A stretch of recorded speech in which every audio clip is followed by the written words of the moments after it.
அனைவருக்கும் வணக்கங்க. இது பாருங்க ஆனி மாத பௌர்ணமி எவ்வளோ அழகா சந்திரன் தெரிகிறார் பாருங்க. சந்திர பகவான் தன்னுடைய மனைவியுடன் காட்சி தருகிறார் அப்படிங்கிறது சாஸ்திரம் சொல்லுது.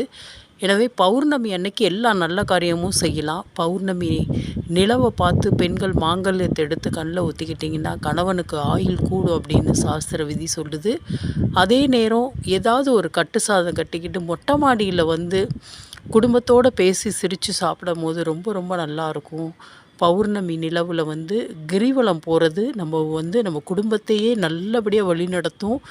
உடல் ரீதியாகவும் மன ரீதியாகவும் உள்ள பிரச்சனைகள் தீரும் அப்படின்னு சொல்கிறாங்க. எனவே சந்திர பகவான் உச்சத்தில் இருக்கும்போது, இந்த பௌர்ணமி நிலவு உச்சத்தில் இருக்கும்போது அவ்வளோ ஒரு நல்லது நடக்குங்க. எனவே பௌர்ணமி அன்னைக்கு எந்த ஒரு நல்ல காரியம் செஞ்சாலும் நல்லாயிருக்கும். உங்களுடைய சுய ஜாதகத்தில் பௌர்ணமி சரியில்லாமல் இருந்தால்